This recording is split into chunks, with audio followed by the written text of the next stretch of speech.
Today we're going to take physical developmental child portfolios and go digital online, saving hundreds of your staff's hours and saving you thousands of dollars in your center as we're doing in ours today. So buckle up, should be exciting. All right, today we're diving into portfolios. We're going to take them from old school to new school. So Don and Kim are with us today and going to walk you through what they did for the last decade. Over 12 years we've been building these portfolios, and now we're taking them online. So here we go, diving in.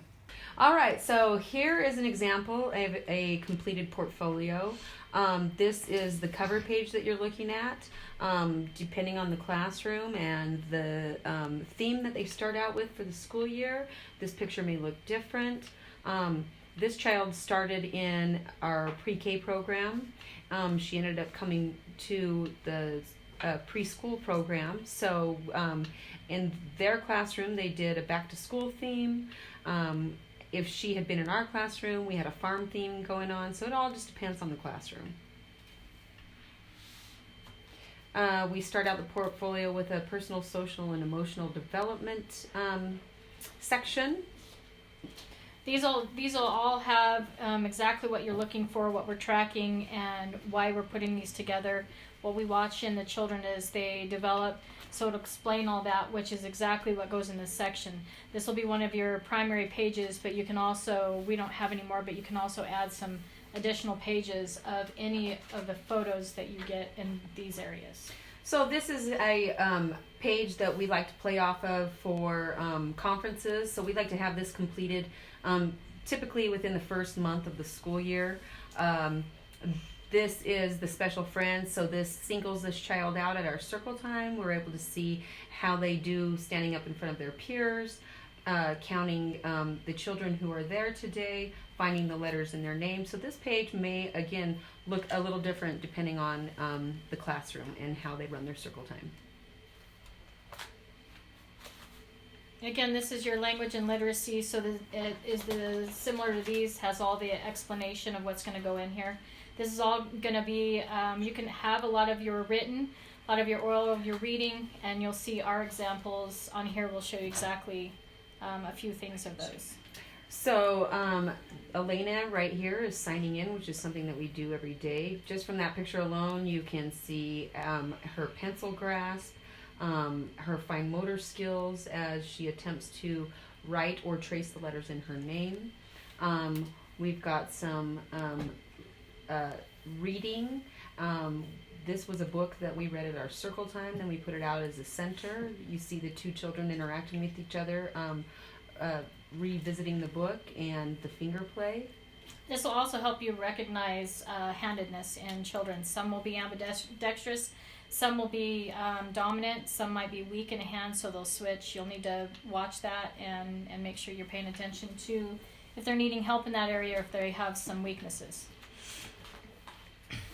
So here is a sample of her writing from the beginning of the school year. Notice that we have it dated. It's very important to date all of their work, and then once you plug pages into the portfolio, it needs to be in chronological order. Unless it's an assessment, of course. We like to put the assessments up in the first part of each section. As you conference, those are some of the first things that you touch on with parents. So she has her first name written. She advanced to her last name by the time we did the second assessment. Now, this is definitely individualized, and we are accepting of wherever a child's at in their writing. Kind of goes along with handwriting without tears.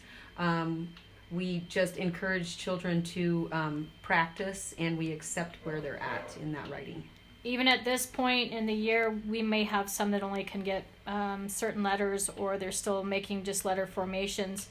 That's okay. Nothing's right or wrong. You also have pre-K and kindergartners who are doing addresses and phone numbers along with their names. This is no pressure. This is just to make sure that we know where they're at and we're tracking them appropriately for school and for kindergarten readiness. So next, I'm just going to flip through the rest of the pages in this section. It's just examples of literacy that we have done throughout the year.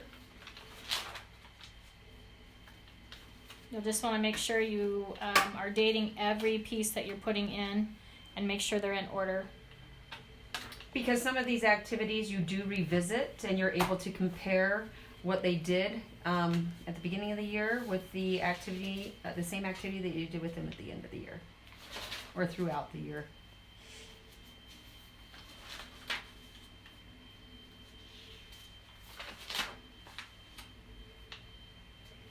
This section will look different for each classroom and through each year depending on what you do for your language and literacy development.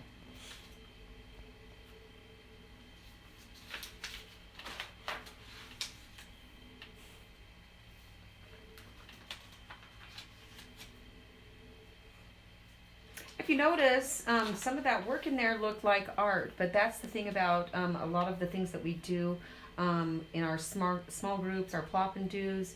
An activity might look like one thing as a finished product, but there were so many different pieces to it. It could have fallen into math, literacy, science, and so that's why it's nice to have these pictures sometimes to go along with it, so you can give a little bit more of an explanation as to what that activity was and all the parts that were involved in it. That's our math. Yeah, that's our math. So you'll see the math, and a lot of times you'll find that math and science will end up together. And like she said, they can cross over. So you'll find things that you've taken pictures of that can fit in both sections. So you can load them into this one and the other, or you can take several pictures of them doing these things and load one into each. So you'll notice in our math section, lots of numbers, but you'll end up seeing, again, some probably art and science type things that will go in there as well. Fine motor, scissor skills, Shapes, numbers. Puzzles. You'll even find with letters, we end up doing some kind of counting or something that has to do mathematically, and so you will find those things in here. Colors. All your sizes. So any kind of ordering. Listening and following directions. Class books.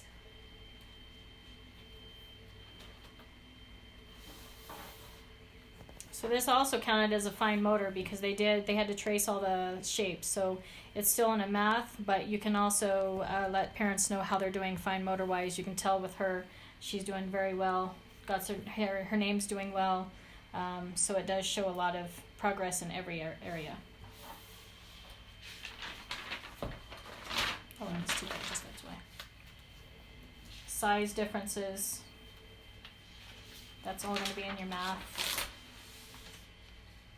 Shapes. These were teacher-led activities, and you'll want to put those in there. You may even want to have a description if it's a teacher-led and why you did it and what it was for. This was to see they could follow multi-step directions, finding the shapes, recognizing how to make it. Patterning.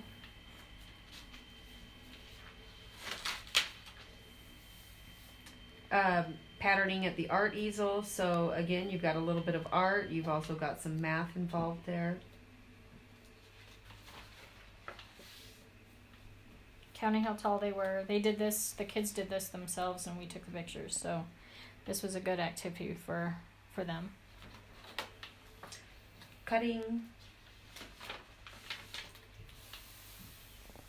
This one's nice. This could also fall into a literacy section. So it was order from largest to smallest, but it was also self-correcting.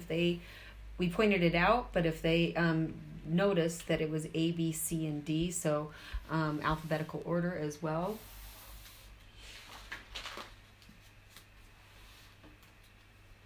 Another class book that they did. So again, you'll see math came first, science, you'll find a lot of crossover here. These are broken up a little bit more in the online version. So you'll be able to put these pieces in those certain slides. There may be some you don't use. You may only have one page of science, that's fine. But it'll break it out so that it's easier for you to watch them as they're doing things. Even weather, we do a weather person for our circle time. You could actually plug those pictures in of them checking the weather, talking about the weather at circle time. We do a life cycle every year of the butterflies, all the earth sciences, any kind of that you can stick in these, and so you'll be able to see in ours kind of where our science pictures came from. Groundhog's Day, good science one. Yeah, and it also could fall into math because it's graphing. So she's graphing whether she believed the groundhog was going to see his shadow or not. These are also, even though it's in science, it's a fine motor. They were cutting, gluing, pincher grasp to pick up those pieces, put them on the paper, one-to-one correspondence, all of those. So you want to make sure if you've got something you're missing, you can take that picture and use it for 2. Pictures are also nice in the science area because you don't always get the final product when you are exploding something or doing something as a large group at the carpet where they are just viewing it with their eyes.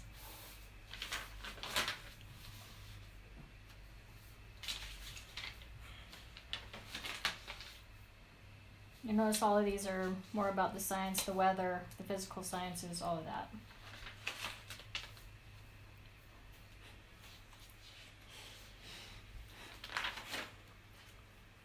And there is her actual work that goes along with the photo that we had of her graphing it. So it was art and science combined. And these will still go into the online portfolios. You'll have a photo of them and they'll be uploaded onto the page. So even though this is in here, we are going to an online portion of it. We'll take these pictures, send them to the developer via Vox or whatever we decide at that point, and they will upload those onto those pages. And then the actual work will be sent home. Yeah. So here is a caterpillar observation. We had the caterpillars sitting out in our science area for a couple of weeks, and we just put pencils and paper out and had them do observations. Then we helped them put words to their observations. So that's a great science activity. Social studies, same thing, is all explained, and you'll see that all of ours, there's a lot of different stuff in here, but a lot of this is going to be how they relate themselves to others, family, society, community helpers, but also a lot of the visits that you'll do and a lot of the people that come into our buildings. We have you'll see Santa, but we also have the Tooth Fairy. We didn't get those pictures this year, but I got a few. Did you get a few? Parties, their birthday, the 100 Day.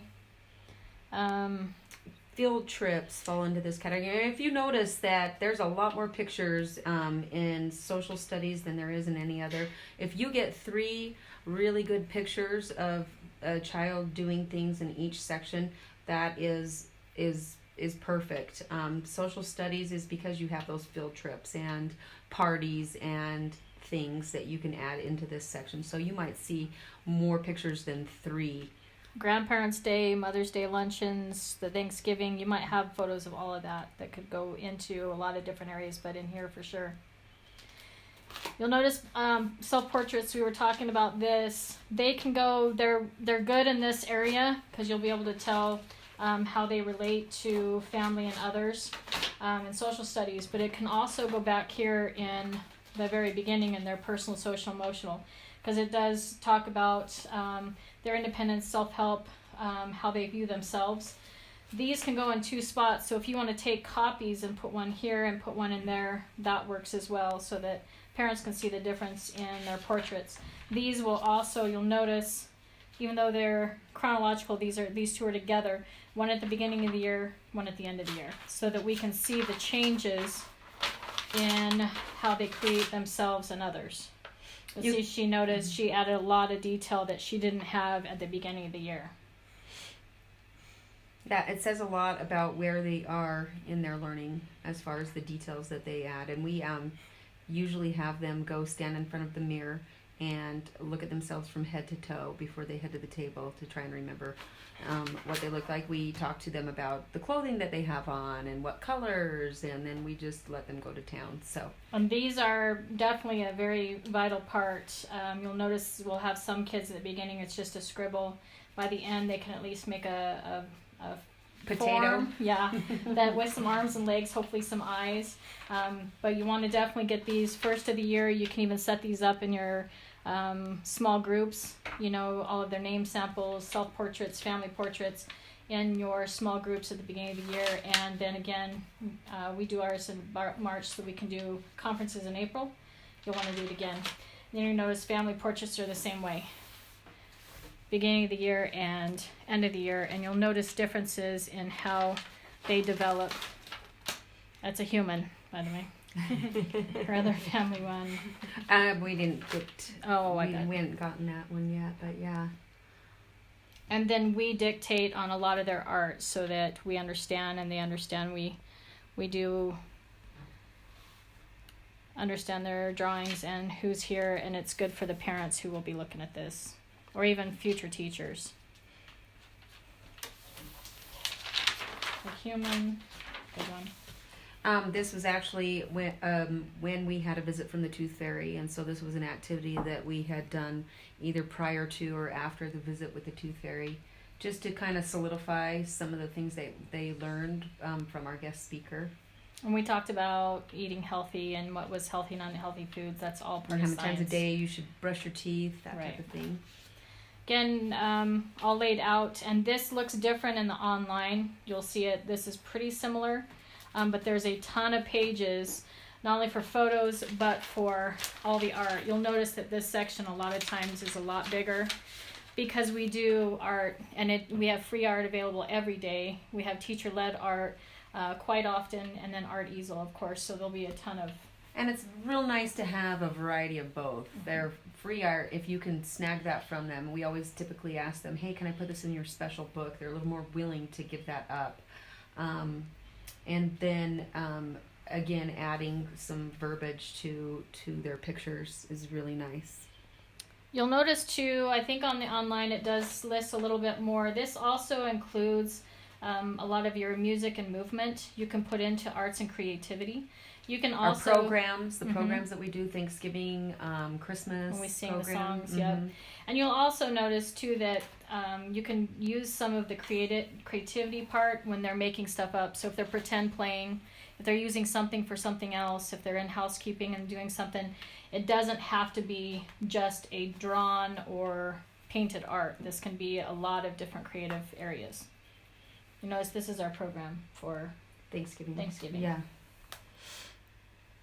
And it's nice to make sure these pictures are not just of them doing painting at the table, but make sure that each picture depicts something a little bit different from the other one. And you'll notice she gets her in the action of doing stuff. We get them in the action of doing. She's not standing by the art easel just smiling at the camera. We want to get them when they're actually participating in different things, and not just looking at the camera every time or next to whatever they built. Those are good pictures, but actually seeing them in their work is vital to a lot of these pictures. Yeah, so mentioning that, when you take a photo, you want to get down kind of at their level, get it at an angle where you can get their face in it instead of the back of their head. I know it's easier to get the work in the photo when you've got the back of their head, but it's really nice to get it from a side view where you actually have a picture of their face. And I mean, if you can see here, just from her face alone, you can tell how she's concentrating on the work that she's doing there. We'll flip through here. You'll just be able to see some of the different art that they've done. And you can tell by which is teacher-led for the most part, and which is free art. We also have quite a few how-to step-by-step directions draw, which makes these children feel like an artist because it is their own original works. But we did it as a step-by-step, so they did listen and follow directions, but at the end it is their work. And the good part about the online is you'll be able to dictate that. So this was a teacher-led. These were teacher-led, but she went to the table. We did original ones and taught them how to do this. She went to the table and did it herself. So when you're online, you can actually dictate that, put it right in the corner of the paper, and explain that although this was originally teacher-led, this one was her own work by herself at the free art table. This is the same thing. We did a pig and told them how to create one. She went to the art table and did her own. It shows their progress, how their brain works, the multi-steps, their memory, all of that, their fine motor skills. Does a lot of that. Again, and without dates on the art stuff, you can actually just see the art for itself and at what point in the year they did that art. A lot of these too would fit into fine motor. You can put them in both spots. You can explain in here how the fine motor works, what you were doing at the time. Of course, this would have been when we were doing Dr. Seuss, St. Patrick's. And then in the very end, you're going to have your large and fine motor, which is also your writing. So you're going to have some crossover here. And large motor, of course, is watching, make sure that they are able to move all their body parts. They got some good balance. Running, skipping, Climbing, Yep. anything out on the playground is good. A mixture of your fine motor and your large motor. Dancing, jumping. This was on a field trip. Again, art, writing, any of that stuff fits really, really well in here. Using scissors, cutting samples. So again, this could go into some of your science, some of your math because it's colors. I believe they used Q-tips for that. So fine motor. So that's why it's back here. You can move these things around, upload them in 2 spots, whatever you decide to do. It's just important to explain what you're doing and why you're using them, especially when we get back down to conferences, explaining to parents. We have Scissor Skills. We explain to parents why it is that this is so important. And then you'll be able to upload all their cutting samples. Right now we stick them in the back like this, or we have to glue them on here. These will actually get loaded in on a piece of paper. It'll show how their cutting skills were, so that we can explain to parents they're doing pretty well with their fine motor. Or there could be some that are having a difficult time. That's a skill we want to continue working on. This is all in the fine motor as well. All right, now that you're here for our professional developmental portfolio online digital training, let's dive in deeper. In about an hour to an hour and a half, you're going to get continuing education for this, but most importantly, you're going to see how to take these old school developmental portfolios and go online digital. Again, saving your staff hours, hundreds of hours a year, and thousands of dollars for your center and ours. So jump on in here as we take you through how to build portfolios and how to take it all online. Let's go.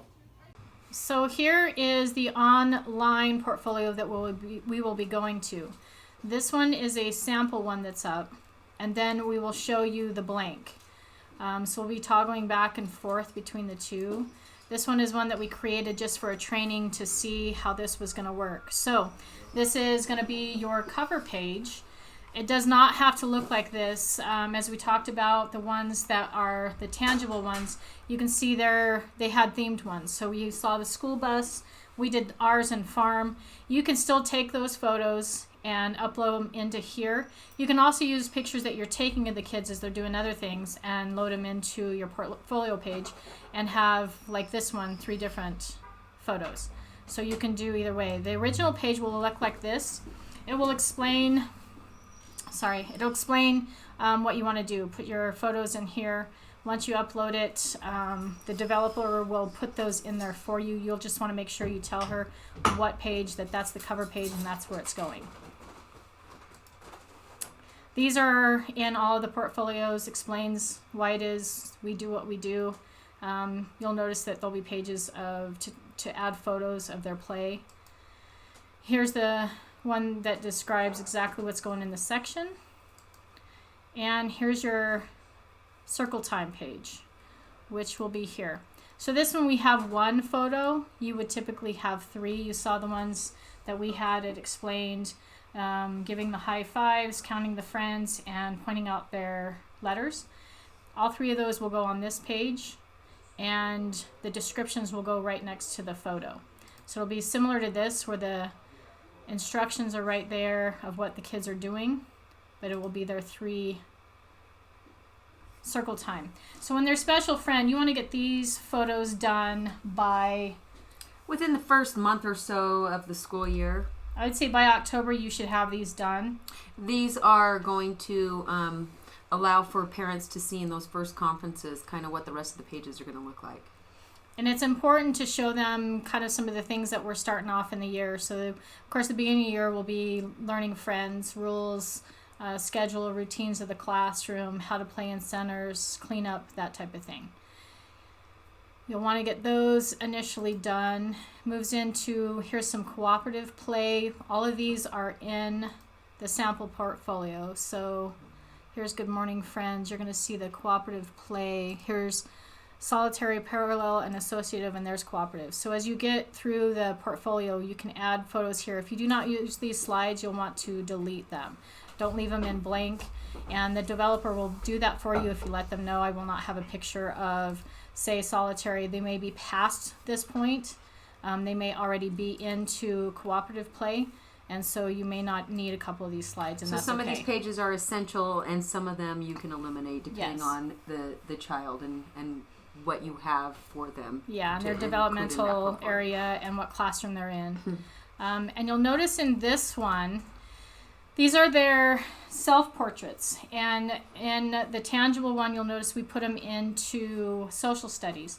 They can actually fit in both, or you can split them up and do your beginning of the year self-portrait here and add their end of the year self-portrait and family portrait into social studies. What this is doing is it's showing that they have a concept of themselves, what they look like, how many arms, legs, shows their ability to draw people or to recognize the aspects of people, even if it's just a head and a couple of arms. That's still important.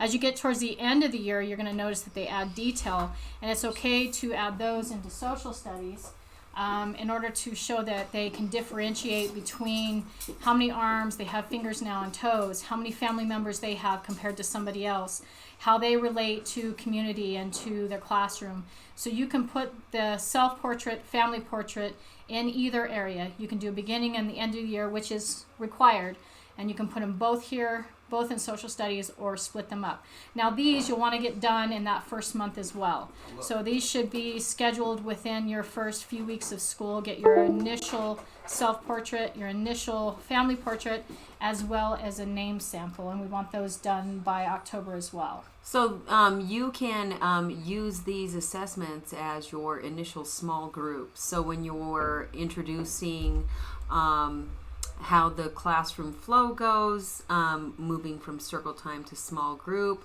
these can be your small group. There's no prep to them, and you're also getting your assessments done at the same time. So you notice there's the one for self-portrait. Here's the family. Again, you can actually copy these, and this will be the developer, but you can let them know. Copy the family portrait, put it into social studies. I'd like beginning family portrait in self and the end in social studies. Those are movable, and that's fine. Here is family portraits and self-portraits, which were within that area of the one that was an example. So it shows you how we did these as a group, and then I took the photo, uploaded it, and it went into the slide. Same with these. Now these ones were more of a free art. Again, just because it's an example, ours will be on that family portrait page, which is a tracking device, and all classrooms will use those self-portrait and family portrait tracking devices, and those will be uploaded in here. You can add these slides. These are great. Make sure that if you are seeing this kind of thing at the free art, that you add these in, because this is great to see hair and see the differences in the dresses and adding clothes and the tree with the squirrel in it, that type of thing. You want to make sure. Again, everything should be name and date. These have name and date on the back. You'll want to make sure when we're doing these online that everything is on the front. These went into a tangible portfolio, so I was able to keep names and dates on the back, but you want to make sure for these everything's on the front, or dictate it so she can put the name and date right here in your descriptions. You don't want to get stuff confused. And it's also nice at some point in the school year, maybe midway through, to see where they're at as far as ownership of their work. Start encouraging them to write their own name. Again, depending on legibility, you can go back and rewrite their name and date it, but that also shows growth in their ownership of their personal work. And again, these are going to be done that first little bit. Our first conferences with parents will be in November, so you want to have all of this done, the very initial assessments done by end of October, so you can get this all loaded into the portfolio online, so you're able to share that and talk to parents about it. In addition, the other piece that you want to have done is the alphabet recognition and the other sheet, which will have all of their math and science progress on it. So and it'll be cutting the shapes. samples. Yes. And their initial cutting samples, which again will come at the end of the portfolio, but you want to have those initial ones done. As we move down, these are the play ones we talked about. Here's these slides you may use, you may not. These are all problem solving, independence, self-help skills. It can even be zipping their coat, learning how to put their coat on the preschool way, putting on their gloves and their hat to go outside, using things in the classroom independently instead of needing guidance and help all the time. All of those are great pictures and photos with explanation. Make sure you put an explanation here next to a photo so that they understand what they're doing. And any additional social emotional. And the way that you know what's going to go on these is read this. It'll give you a good idea of what photos will and will not fit in here. And again, we'll have the examples of how to take a photo and how not to. And by reading those and having understanding of each area, you will also see that one photo can fit in many different places. So then you have language and literacy. There's a lot that fits within here. It'll be anything from writing to reading to listening center. It can be all the way down to puppets, finger plays. There's a lot in this language and literacy. You can even have some of our songs and different things that you do at circle time. If you have photos of that, they'll all fit inside of here. It'll tell you what you kind of need to put in here. We would like to have a photo of every child doing their sign-in and make sure that that is loaded within this area. It shows not only that they're able to trace those letters and have the concept of holding a writing utensil, but also it will help you go back if you can't remember what hand they are. We need to know handedness and make sure that we're watching for consistency in that. So left and right hand. If you have somebody switching back and forth, you need to be paying attention to see if they're dominant or if they are ambidextrous, and make sure you are communicating that to parents. So these are vital pieces that need to go in here, so please make sure you're getting pictures of them signing in. All the reading, writing skills, so anytime you see them with a book, left to right, right side up for the book, doing puppets and books. Finger plays, taking a story that you've read at a large group and then introducing it as a center, leaving those materials out for the children to manipulate. Pictures of them enjoying a book by themselves or reading to another friend are all great for this area. Also writing pictures, drawing pictures of the story, even if it's something you can't recognize, dictate that on the picture they draw, that they drew the picture of the 3 pigs and the wolf, and make sure those go up in here and dictate it so that these can get put in when the developer does your portfolio. So here is one of the name samples. You'll end up with 2, one at the beginning of the year, again needs to be done by October, and one at the end of the year before spring conferences in April. You want to have the beginning and end so you can see how they've progressed. Each classroom will be a little bit different. Some will stay on their first name. Some may do only the first letter if you're down in Todd's. And then like us, we start with first name, then we advance to first and last. Pre-K, kindergarten can end up doing first, last, address, and phone number. Just depends on where the child is at and how developed they are in this area. And samples of these are without help. The teacher should not hand over hand. You should just put the paper with their name at the top in front of them and accept whatever it is that they produce on that paper. Here's any additional pictures, photos, whatever you can come up with. I'm not sure in this one. There wasn't a ton. You can see, though, listening center and sign-in for these children. And then additional ones. She wrote, actually this is my name, K-I-M, on the magnetic board. And then reading books in their own individual centers. This is how she started her name. As we progressed through the year, she kept getting better and better. And then you'll see this is a blown up one, and we do have this slide in there as well. When you get to the next, social studies. So here's again where we talked about having some of those family and self-portraits. As long as you can dictate why they're in each section, I think it doesn't matter where you put them as long as you've got an idea as to what skill and what development it is showing. You'll see here's all the different things for social studies. What you don't see in this list is the field trips, but they do count. This is all human independence, rights and responsibilities, how they respond to different areas in public and when those visitors come. So you're going to have, when we do field trips to the library, the Oaks, people that come, whether it's Santa or The Tooth Fairy. Tooth Fairy comes in. Any kind of visitors too. We've had the fire department come in. We've gone to the fire department. Those are all things that could be in social studies. And you can add those photos inside of here. And so you might see more photos in this section than you do any of the other sections because of that. Throughout the year, you are going to have guest speakers. You're going to have more field trips. You're going to have birthdays, them dressed up in housekeeping. So it is okay to have more pictures in this area than the others. And you'll see probably less work in the social studies area. So you're going to let the pictures speak for themselves. Yeah, a lot of this, we do Mother's Day luncheon, Father's Day, usually breakfast or luncheon, Grandparents' Day. We've done field trips and had them to the center. So a lot of these, it'll depend on the age groups too here, whether you're studying this and have photos of it.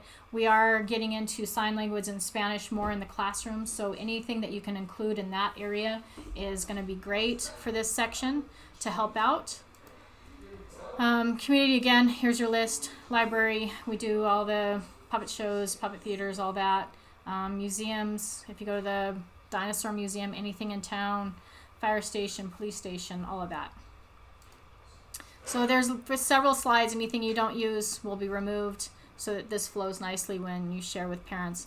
I don't know how many examples I have. Yeah, a few. So here's some of our programs that we did, singing different things. Games with rules, that's in another section. You don't want to worry about that one right there. This one right here is going to be more for your older kids. So if you are getting them at the tables with games with rules, if you're outside playing a game and you can document that they're learning that progress, taking turns, sharing, passing Waiting in back and line. forth. Yeah, that's what all this is going to be, and that's what that shows. These are they're playing memory here, and these two are playing soccer. Of course, you can't see the full picture because, again, this was just a sample. Here's Pumpkin Patch. You can tell several different kids. And you can tell I opted to put a self-portrait within here. So same thing we talked about. You can actually split those up. You can copy them both, put them in both sections to show how they've recognized the differences, how they've advanced. And we go into the STEM. So you're going to notice that the math is in two sections. You can add it to both. You can separate it out, but a lot of these are going to go together. All the science and math will typically go together. Engineering's become a big one because it is a big thing here with people in, graduating in school. So it's important to expose them to that. It's going to be your blocks and their building and the magnets and the fine motor, all of that can fit within here. And then the possibility of uploading videos is on the table. And so when we get our caterpillars and we release them as butterflies, we have the possibility of uploading that video here for you to view. Whether that's something that we do at our circle times where a child, when they are the super pal or special friend, they are also the weather person, so you might see pictures of them doing that here. Or even a video. All of that hopefully will work out in here. And you'll see, here's a main science page where you can do anything, and it gives you kind of a list. But it's broken out in this one. It wasn't in the old portfolios. So all the life cycles, which we do the butterflies, ladybugs. This year we did praying mantises. We've done frogs in the past. We can't do them anymore, tadpoles. Those types of things. But any of that, fish in your classroom, if you've got any kind of fish and you want to show a science project doing, when you've introduced them or them feeding or that type of thing. Weather and seasons, weather is something we do at circle time. You can, again, take the photos of them. checking the weather, sharing with friends, nature walks, as you talk about seasons and things change, you can put all that in here. And then here's your engineering. So it's going to be all your building and blocks, but it can expand all the way into manipulatives, housekeeping. If you are putting cardboard boxes or whatever inside there, and they're building and creating any kind of imaginary, anything that you do, this will count for that. And here's just an additional page. Again, anything you don't use, you can pull back out of there. So these you'll see. So see, we're building with all of these things. Legos, that's something we don't have. We have the big Legos, not the little ones, but most of the upper rooms will. Here's a lot of different, a lot of these you can not only use for the engineering, but the fine motor as well, because if you pay attention, they'll use their pincher grasp as they are putting these things together. You've got all kinds of science in here as far as your sensory table, light table. Here's bugs, and she's matching, and creations. Again, you're going to have the same kid. I have different. It's just an example. And you're also going to dictate. Don't forget. So these would have a dictation. Here she made herself a flower. Here we're doing, this was in our winter Arctic studies, and we did penguins and all the winter animals. This is a light table, which most of our classrooms have. And then we did, of course, in the spring, the bugs and all the counting and matching. And it's always nice to personalize it, too. If they came up and said something specific to you as far as what they built, it's really nice to have that plugged in there, as well as, just some of your basic statements as to what they're doing. Because some of it is going to be pretty humorous and only what kids are going to say. So if you could upload that really fast, you can even just box that right away to the developer and say, this was hilarious. Can you please put it on a page so I don't forget? And then get that picture in there. We all know that kids say some funny stuff, and it is fun to share those with parents. So you've got the math here. In the one that we'll be using, it's broken out. So you have your shapes, which are math. It'll explain why. You have your numbers, patterns, and sizes. So big to small. So a lot of this will work for a lot of different areas. You got to keep that in mind. You can upload it in 2 areas. You can explain why it's good for math, why it's good for art, why it's good here, and why it's good for their interpersonal. You just want to know kind of what you're adding and why. Most of these pages, you're going to have some descriptions here that you can leave in so that parents understand when you're going through or when they're looking at it, what it is that you observed and why. Then when you put the pictures in, you can add what exactly they're doing and how it relates to shapes, how it relates to numbers and math. Your patterns. Patterning is a huge one that we should all be teaching consistently, and you'll want to see it in here. And your patterning can actually be in your math or in your art as well, so you can upload it in 2 areas. Not sure what I have. So again, this was in the stem, but she counted out the legs for me and the eyes, and she actually had, I think, 5 eyes. There's one on the back side. So we counted, she built, fine motor, engineering, math. This one is a very one-to-one correspondence, and you had to match colors. There's shapes in it, and it actually is a magnet plate. She had to use a pencil to get those in there. So there's a lot of different things that you can put in. You can see these. We stuck a couple of descriptions in here just so they understand what we're doing. These were not specific to her. Her portfolio, of course, is already done. She's been out of my room for 2 years. So these are just examples. Here's some other ones. Geometrical shapes. Her glasses. This was an art study. So these went into my art as well as my math. We did geometric shapes, and it would... The original one showed exactly what artist we were studying, what it looked like, who this was after. I don't know if it was Kandinsky or who it was, but I can't remember. We did these, and then I let the kids sit down with free art. They did this themselves. This was the only part that was teacher-led was the lines that I drew. And of course I there pieces. They had to glue everything in where they could find that it would fit. So there was a lot of fine motor, art, some math and science. There was a lot that you could have put that in. As you look through here, you'll be able to tell you can add them to anywhere. And there's a lot of sizes as well. Here's your art, which is going to be one of your biggest areas. I don't know what this one is. Oh, the snakes. Here's art. So as you go through art, these slides, there's a ton of these slides. So in this one, 1, 2, 3, 4, 5, 6, 7. And that's probably being pretty, that's pretty limited just because this was a sample.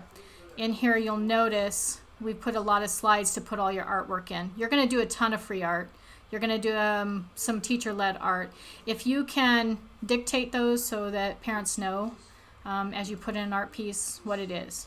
Don't forget that art and creativity includes play in dramatic house, puppets, Dress up. Yeah, movement and music. And you kind of, if you have free music, if you're doing dancing, you can add all of those in here and explain why it relates to this area. And that's why we put a lot of this in here, so you would know what pieces go where, and don't forget, all the different things that you can do. When you're playing chalk outside, if you do the spray paint on the fence, if you're doing any kind of watercolors outside, if you're painting with water, whatever the case may be, if it's outside, you still want to get those art samples in here. And then you can tell how many different slides we have so you can add. And what we'd like to see is them getting photos of them in process of art, not just the art pieces. Again, not the back of their head, not them staring at you, holding a crayon. Take a picture from the side of them actually creating what it is that you could then upload, not only their picture, but then the finished art. Yeah, the picture of here. them doing it, and then the art is there right next to it, so you do see the finished product. Yeah, I think the parents would really find that interesting. Plus, it shows what we're tracking, what we're paying attention to, what we're watching. So some of the different things in our art areas, you can tell. This was actually a cover sheet, so we did in black and white. Again, this was a study in some of the artists. So this was mimicking an artist. There was a reason behind it. Here we are under tables doing art, which they absolutely love. So we did that about every 3 weeks or so. This one was math and science, but it was also art. She sat down at the table and actually did this herself. So we did it as a teacher-led. Then she turned around and did it herself with stuff that was on the free art shelf. And I found that very impressive. This was what we studied, was color theory. And of course, these kids were older, so they were in my school age room, pre-K and school age. But she was actually one of my younger ones, and we were able to do this as a teacher-led. Then she sat down and did her own. And I thought it was extremely impressive, so I uploaded the picture of her doing the art and what her finished process looked like. And as well, this is kind of fun on these uploads. If you want to explain what you were learning, here's what I was teaching them as the color theory, so I went ahead and inserted a clip art of what I was teaching them at the time. Again, artist, here's his art. And it says, doesn't it? Oh, Mondrian, or whatever, however you say his name. These are his art pieces. This is what we were learning. This is how they created, is after we did studies on his art and played around with paint and different things, then we created this. And you can see that it was very similar. And this kid was really into this. He did this on his free time. Again, another artist. Here's some different, these were some teacher-led. Shows what books we were studying at the time. Laura Numeroff, we have an entire study unit on that. So I was able to upload some ideas of what we were doing. There's some fall trees that one of my teachers did with the kids. This is an art project we do every year in our classrooms to disguise our turkey so he doesn't get eaten. This is not quite what our turkey looked like, but it gave them an idea of what we were doing. And this was one of the ones that came out. It was a disco ball, and you can tell her turkey's way back there, but you can't tell it was actually a turkey. So it kind of was fun to show the parents how it started and what they did, and here was the process. They did these at home, so I was not able to take pictures of them doing them, but I found it interesting to be able to add that to their portfolio. So again, on the sample, that's where you're going to put all of these in here. You get down to physical development, which is large and fine motor. So all their outdoor play, anything in the classroom, if you're doing obstacle courses, they're dancing. Again, that tells you that you can put these in multiple areas. So they're dancing, you can do for different areas. outside play on the equipment. Maybe they're walking on one of the edgings, so it's balance beam, throwing balls, kicking balls. Even the field trip to Stute's Pumpkin Patch, them jumping on the big bouncy thing or going down the slides there. So again, it's another picture that you take that can fit into two different areas on your field trip, or it can fit in physical development. So you'll see the large motor, and it encompasses a ton. And we do pay attention to that because you want to make sure that if a child is struggling in that area, we make sure we are noting it so that parents don't get them into kindergarten and the teachers go, yeah, they kind of walk with, pigeon-toed or that type of thing. We want to be paying attention to things. Fine motor, same way. So you're going to be noticing a lot of that in a bunch of other areas as far as handedness, being able to write their name, that type of thing. But this is where you really pay attention to their pincher grasps, their scissors, how they're able to put things together, take them apart. Are they able to grab tweezers and use them? Because there are kids that struggle with that. And so we want to make sure we're developing that skill. So you'll see these. So we get into, so there is a whole section for puzzles underneath the one where you'll be creating. Here's some writing. And you can tell we were studying, so you can tell she actually made hers look like these people. We were doing study on castles. Some outdoor play, riding the bike. I think they're in the sandbox. We have a tire swing at one of our centers. And then here you go. So this picture, of course, worked in here.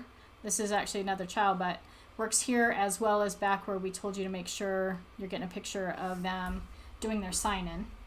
And then I had books for them. They did, we worked on their books every day. And this is where all of their tracking devices were in. So I caught her doing her tracking device that day. So as you get into this one, you go down, here's your large motor. You can have several pages of this. Here's your fine motor. And here you go is the puzzles and using writing tools. So using the markers, chalk, crayons, anything that you've got. We have chalkboard in class. We do outdoor chalk. You can even do painting in this one because they are having to hold a paintbrush, and that is a pincher grasp. Using also tweezers, painting or manipulating art with other tools.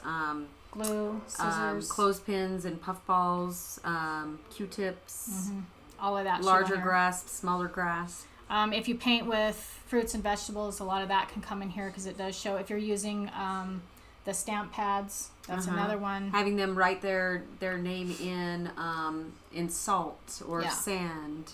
All of those. If they're having to use a finger, using pointers, that type of thing. So here's where the Scissor Skills come in, and this was in the hard copy, and this will be online so that parents understand why scissors are so important. So you will do your scissor examples, and this is how I did mine. I took pictures of them actually completing the task, and then once they were complete. So these will be how this is uploaded now. Right now, we keep them in the back of their portfolios and show the parents. This will show, if you take a good picture, where exactly they cut and how they did. So you can do all of this into their scissors. This is all fine motor. And then you can do all your extra work samples, so extra cutting skills. You want to get those cutting skills beginning and end of year. So have the first one done by October, and then everything else for your second testing should be done by end of March, no later than beginning of April, because you're going to have conferences mid-April, end April? End of April, May. Yeah, you want to definitely have that time to finish this up, wrap all the kids up, make sure if you're missing any pieces, you're able to get those. So give yourself plenty of time. Another way to get a good picture of them manipulating scissors is to put things in your sensory bucket with scissors. So strips of paper, straws that they can cut, and yarn, those types of things. And that's a good way too to have them learning that scissors are only for things, not for hair, each other, clothes. It's only for art and for what we direct them for. So here it shows you, here's where you can put up some cutting samples. We put in some extra pages for cutting. Also, as you get down here, here is your testing pages. So at the end, you may have to add slides, and that's fine. The developer will do that for you. These will be your beginning of the year alphabet and the end. You will have another slide, and it should have the same type of thing, beginning of the year for all of their shapes, numbers, counting, any of the writing skills that you're wanting them to do, whether you're having them write numbers, anything else you're having them recognize, beginning of the year, end of the year. Again, all your beginnings need to be done by October so you can get them up in here. So when you do your conferences in November, you're ready. And the rest need to be done by at least the end of March, beginning of April, so you can have them for your conferences in April, beginning of May. So all of them will be photos that are uploaded into here. Those will be tangible, but you'll want to make sure that you upload them so that you can share those with parents. So now let's talk about kids that come midway through the year or move up at some point in the school year. Is their portfolio going to look identical to a child who started with us in August to up to the point that they're at, or is theirs going to look a little different? So it depends on what room they're coming from. So if you come from a toddler to an early preschool, toddler portfolios are going to be quite a bit different than an early preschool through school age. What we're hoping that this will do is streamline them so that you have everything that you need to add once they're in your room. If they come into your room late in the year, so you have somebody move up in January or February, you're going to use what you have and add only what you can. Do not go back to the beginning of the year if, say, they moved from early preschool into our room and there's 10 things that we did they don't have. We're not going to go back and redo those 10. We're going to go from there and finish out our year. And a new child just starting at that point, that's their starting point. If Yes. they miss those first assessments, unless a parent comes to us with concerns, yeah. we will probably follow through with that second round of assessments and just track them through their work up to that point. As teachers and educators, we're not going to go backwards from where we've already been with the entire class. Right. And these portfolios are going to follow what we've already been doing. They have to be 3 days or more, and they have to start by December 1st in order to get a full portfolio. Does not mean that you should not have work samples or a file for them or be tracking them. It just means that this portfolio, this intensive work, is not going to go into every child who starts after December 1st, because we've already missed half the year, or who is only 1 or 2 days a week. We cannot keep a portfolio on children that are only sporadically there. As well as if you have a 3-day or a weeker, which we had this year that was very sporadic, it's okay not to complete a full portfolio. That parent is probably going to be pretty understanding in that they did not bring them consistently, so it was hard to get those work samples. We've also had a kiddo who started as part-time and then at some point in the year moved to a full-time, to where that is where you pick up on that portfolio. It went from being loose work in a folder to now, okay, they're full-time, we can do a portfolio on them. Children who start, say, in early preschool and move up to the preschool room at some point in the school year, that's why we are telling you at what points in the year where you should be, because when that portfolio is handed off to those next teachers, they can just pick up where you left off. So that's why it's really important to be where you're at those points in the school year. So we're going to clarify. We've told you about all the testing and when it needs to be done as far as beginning and end of the year. In addition, your social emotional page for that circle time needs to be done. Those 3 pictures need to be done by October as well. That's got to be the first page you complete. In addition to those, you have to have 1 photo per section done for each child you're doing a portfolio on by October. So you need to be thinking of that as you are getting into the school year, making sure that you're keeping in mind how many photos that is on your tracking sheet, and how many children you are doing a portfolio for, so you can make sure you're getting that 1 photo for each section by October, so you can share each section with a parent.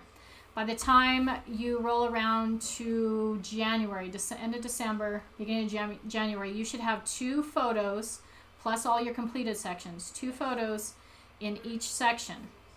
By April 1st, you should have all 3 photos, and you should be finishing up all the last minute cutting and uploads. You should not have a ton left once April hits. You should just be finishing, buttoning up all the last minute on portfolios so that as of April or May, you're ready for conferences. And ready to hand those off. Yes. And that again will keep you, if you stay on that track, and we will be checking, it will actually be something that's checked on now.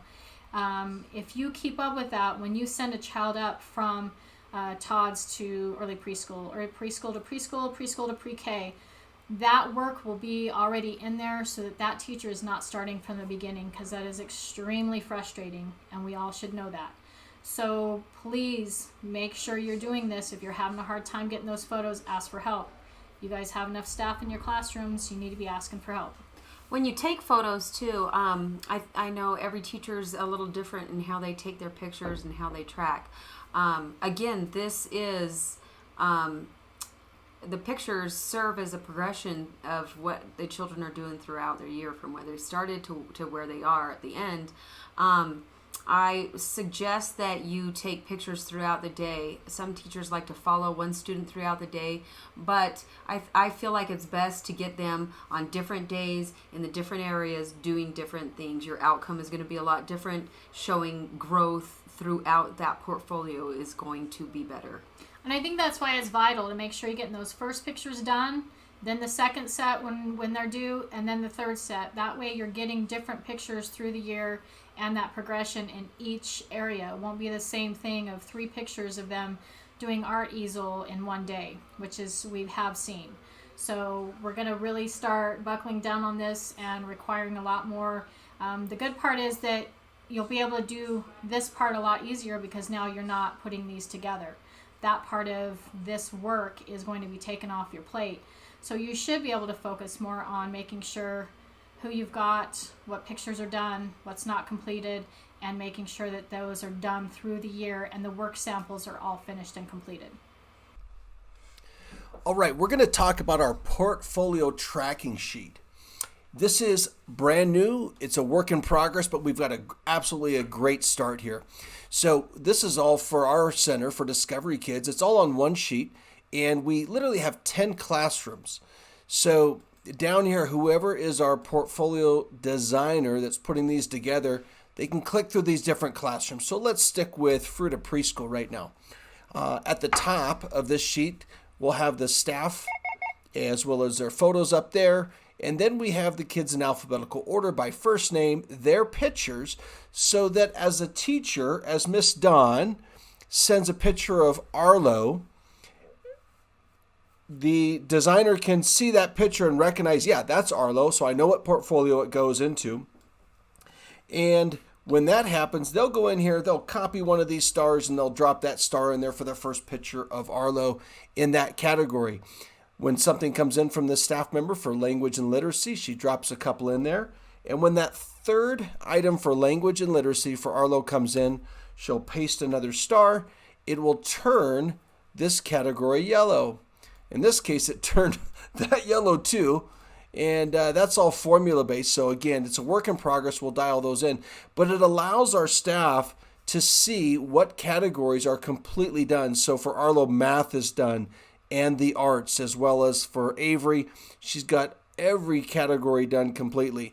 So it really will help staff to be able to see that. As you scroll down, the top 4 lines are frozen so that it really helps see that Jackson, and you can see what different cells are up there.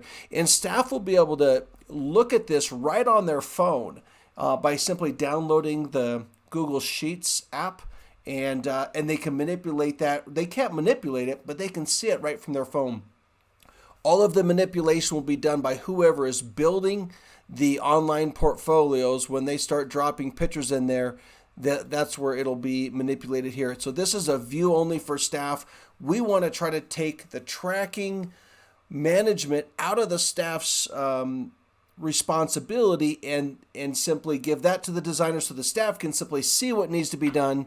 In this case, for Blake, they know, gosh, we got to get just one more math piece done and one more in social studies, because when they do that, they'll see that the entire portfolio for Blake gets complete. Now, Kim's going to talk about some other things that are going to be added to the tracking. There's some other categories on here we simply haven't done yet. So, Kim, what are those?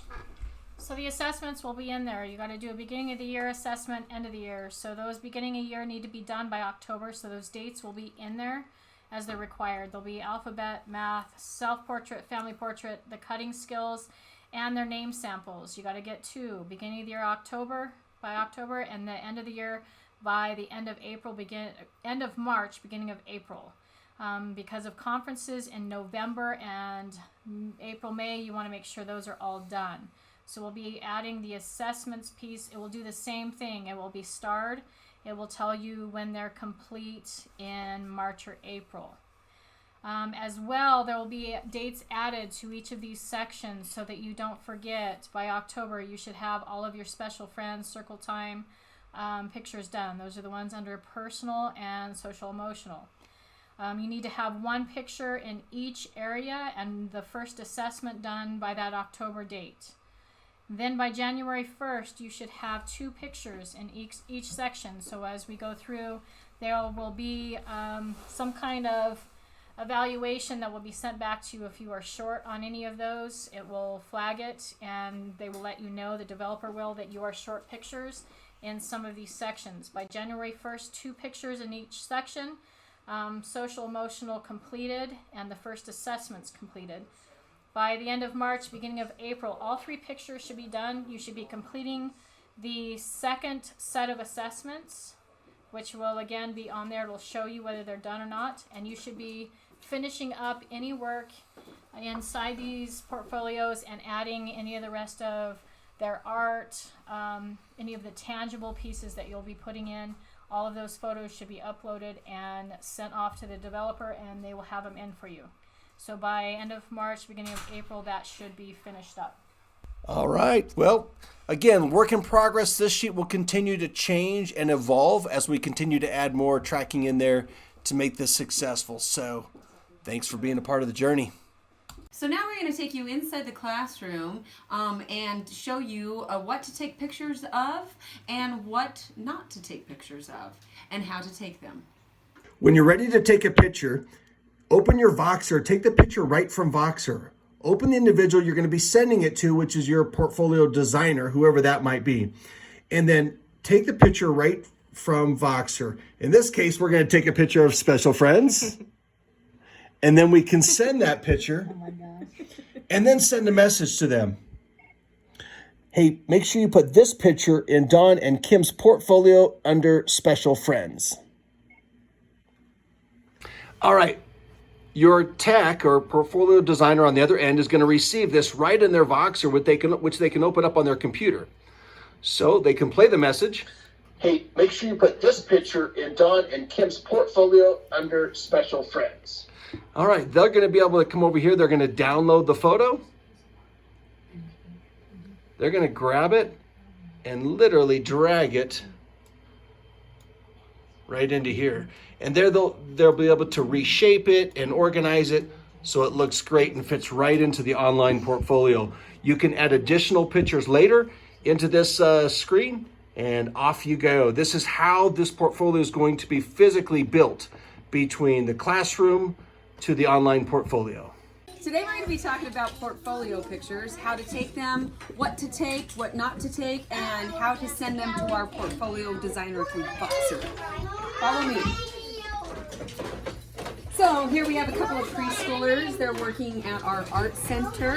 What I want to do to take a good photo is I want to get down on their level. I'm going to go to Voxer. I'm going to find the portfolio designer. I'm going to pull up my camera.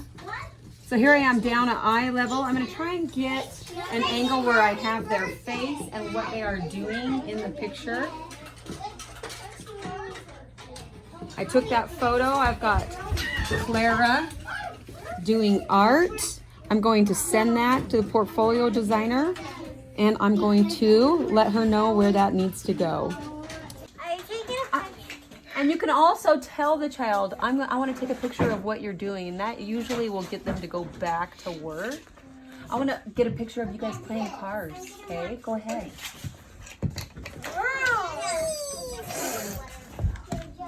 cool. Good job.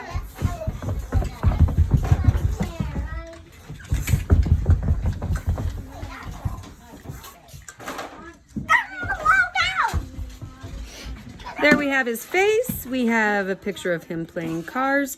I'm going to send this to the portfolio designer, and I'm going to box the portfolio designer this time where I need that to go.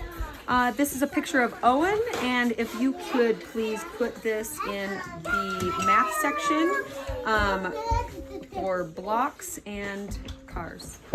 So now I'm going to show you an example of taking a picture. This is going to be a bad example, one that would not be good for the portfolio for many reasons. Follow me. Here we have a couple of kids in our blocks area. I'm going to go to Voxer. I'm going to the portfolio designer. I'm standing up instead of eye level. And I am going to just take a photo. Now I've got the backs of their heads. It kind of shows that they're playing in blocks, but you can't tell who either one of those are. That is a bad example of a photo and should not be used for the portfolio. So I'm going to delete that. This photo is a field trip photo, which could go into social studies, but it isn't great. It's way too far away. It's the back of the child's head. What this person could have done was gotten up close, had him turn around, smile into the camera. The picture would have been great from the other side, a different view. Here I have a good picture of two kids playing Mr. Potato Head. I'm going to send this to the portfolio designer, and I'm going to ask the portfolio designer to put it both in Ruby's and Blake's. This can go in math, it can go in social studies, it can go in physical development, so it can go and do a few different areas. Depending on what point in the school year you took this picture, at the beginning of the school year, it can go in any of those areas. If you've already got pictures in math, you can put it in physical development. So you want to be clear as you make your way through the school year where you want these plugged in, because they can go into a variety of areas. I hope you found the value of this digital portfolio sequence and how your families are going to be able to enjoy that as a keepsake, but most importantly, being able to have that for the developmental progress and assessment of their kid.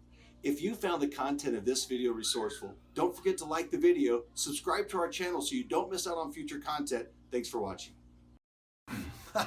Save thousands of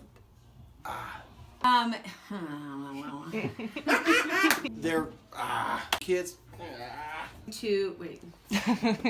So I don't even know what Yeah. composed of.